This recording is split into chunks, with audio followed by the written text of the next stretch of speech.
Di X-Mansion, Magneto dan Profesor X duduk berhadapan di depan papan catur. Larut dalam permainan yang tampak biasa saja. Tapi lewat jendela di belakang mereka, langit tiba-tiba retak.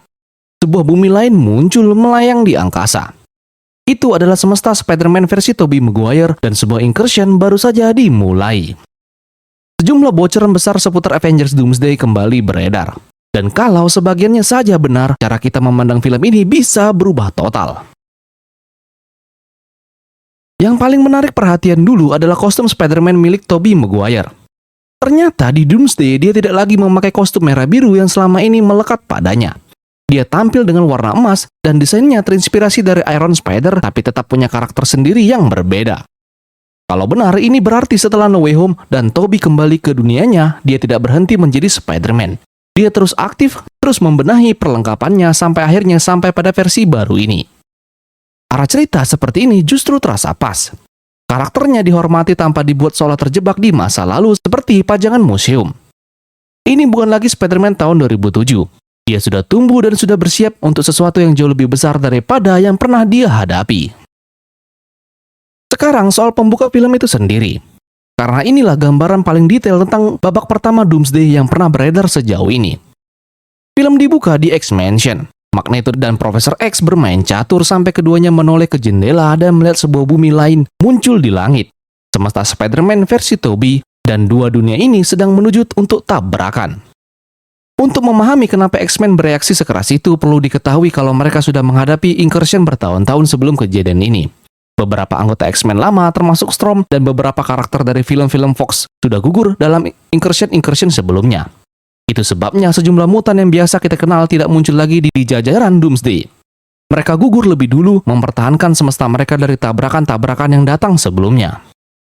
Trauma ini membentuk cara berpikir X-Men dan membawa mereka pada keputusan yang gelap. Daripada terus kehilangan dunia mereka satu persatu, mereka membangun sebuah perangkat penghancur semesta, senjata yang mereka arahkan pada dunia manapun yang sedang menuju tabrakan dengan mereka. Hancurkan dulu sebelum dihancurkan, dan tugas itu jatuh ke tangan Deadpool, Wolverine, dan Magneto dengan target semesta Tobey. Mereka bertiga memakai alat temporal milik TVA, sisa dari Deadpool dan Wolverine, untuk membuka portal langsung ke dunianya Tobey. Dan mereka muncul di sebuah jembatan besar, hujan turun deras, dan Deadpool mulai menyalakan perangkatnya. Tapi Wolverine mencium sesuatu yang mendekat dengan sangat cepat, dan Spider-Man versi Tobey Maguire mendarat tepat di depan mereka. Yang terjadi setelah itu disebut-sebut sebagai salah satu pertarungan paling gila di sepanjang film. Tobey langsung menyerang Deadpool dan Wolverine sekaligus, berusaha menghentikan perangkat itu sebelum aktif. Di sisi lain, Magneto justru diserang oleh Green Goblin dan Dr. Octopus yang ternyata masih hidup di versi lini masa alternatif dari semesta Tobey ini. Bagi Magneto, keduanya nyaris tidak menjadi masalah. Tapi konfrontasi antara Tobey, Deadpool, dan Wolverine menjadi jauh lebih berat. Wolverine akhirnya berhasil menahan Tobey cukup lama sampai Deadpool berhasil mengaktifkan perangkatnya. Deadpool dan Magneto kabur lewat portal, tapi Tobey menahan Wolverine, tidak membiarkannya ikut untuk pergi. Dan perangkat itu meledak. Semesta Tobey mulai runtuh, dan dari jendela X-Mansion, Profesor X menyaksikan semuanya terjadi di depan matanya sendiri. Pertanyaan terbesarnya, apakah Tobey dan Wolverine selamat? Jawabannya iya, tapi caranya jauh dari yang bisa kita tebak. Di detik-detik terakhir, Loki muncul dan menarik keduanya keluar sebelum semesta itu benar-benar lenyap. Sepanjang film ini, Loki ternyata diam-diam sedang membangun timnya sendiri, mengumpulkan para superhero yang seharusnya hilang akibat incursion dan kematian lintas semesta. Tobey dan Wolverine masuk ke kategori itu, veteran yang persis dibutuhkannya. Kematian mereka di adegan pembuka cuma jebakan dan baru terungkap di babak ketiga kalau keduanya kembali untuk pertarungan terakhir. Total kemunculan Tobey di film ini kabarnya cuma sekitar 3 menit, tapi 3 menit ini disebut menjadi salah satu momen paling berkesan dari keseluruhan cerita. Nasib Loki sendiri menjadi jauh lebih rumit daripada apapun yang pernah menimpanya. Rumor kalau Dr. Doom mencabut jantung Loki ternyata benar, tapi bukan sekedar kekejaman tanpa alasan. Doom membutuhkan jantung itu untuk sebuah ritual, sesuatu yang berkaitan dengan biologi Asgardian Loki atau hubungannya yang khas dengan sihir. Jadi kematian Loki bukan kekerasan yang biasa, tapi bagian dari rencana yang lebih besar.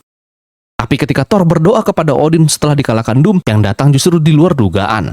Para pejuang dari Valhalla turun membantunya, termasuk Heimdall dan sejumlah wajah-wajah lama dari film-film Thor. Di antara mereka ada Loki versi Infinity War yang dulu gugur di tangan Thanos, kembali lewat Valhalla untuk bertarung bersama saudaranya sekali lagi. Steve Rogers juga mendapatkan momennya sendiri. Selama Secret Wars, Steve Rogers yang asli kembali memakai kostum Kapten Amerika melakukan kombinasi lempar perisai bersama Sam Wilson.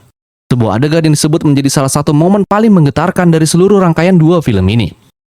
Bucky pun kebagian momen perisainya sendiri tapi tetap dengan identitasnya, bukan sebagai Kapten Amerika. Sementara itu, Spider-Man versi Tom Holland dan Jean Grey versi Sadie Sink akhirnya dipertemukan di Secret Wars setelah perjalanan masing-masing di Brand New Day membawa mereka ke titik yang sama. Satu nama yang tidak akan muncul sebagai Hulk di Doomsday adalah Bruce Banner. Setelah Brand New Day, Banner dirawat di rumah sakit, dipasangi alat inhibitor baru yang tidak bisa dia lepas sendiri. Dia akan menyaksikan seluruh peristiwa Doomsday sebagai dirinya sendiri, Bruce Banner, sementara kembalinya sebagai Savage Hulk disimpan untuk Secret Wars. Ada juga kabar soal trailer Avengers Endgame Encore. Seorang insider bernama Cryptic 4K mengkonfirmasi kalau trailer ini akan tayang sebelum akhir Agustus. Penayangan ulang Endgame ini bakal membawa adegan-adegan yang dulu dipotong dari versi aslinya, plus sedikit cuplikan baru dari jembatan Doomsday. Totalnya diperkirakan 5-10 menit. Kemungkinan besar, trailer ini tidak akan menampilkan langsung cuplikan Doomsday itu. Alasannya sederhana. Marvel tidak mau membocorkan materi yang justru yang mereka minta kita sebagai penonton bayar untuk lihat di bioskop. Yang lebih mungkin, trailer ini bakal bermain di sisi nostalgia Endgame sambil menegaskan kalau ada sesuatu yang eksklusif menanti. Trailer penuh Avengers Doomsday yang baru juga kemungkinan disertakan dalam rilis theatrical Endgame Encore. Alasannya, saat penayangan ulang itu tiba, trailer Doomsday yang beredar sekarang sudah berumur beberapa bulan dan Marvel tentu ingin ada materi segar menjelang Desember. Yang jelas, kejutan-kejutan terbesar Doomsday kemungkinan besar tetap disimpan, jauh dari jangkauan trailer manapun. Tujuannya cuma satu, membangun antusiasme untuk Endgame Encore sambil menggoda kalau hal terbaik masih menunggu di bioskop. Kalau semua bocoran ini benar, kita sebagai penggemar yang berharap melihat seluruh isi Doomsday lewat trailer sebaiknya menahan ekspektasi. Karena Marvel selalu menyimpan kejutan terbesarnya untuk satu tempat saja, yaitu di layar bioskop.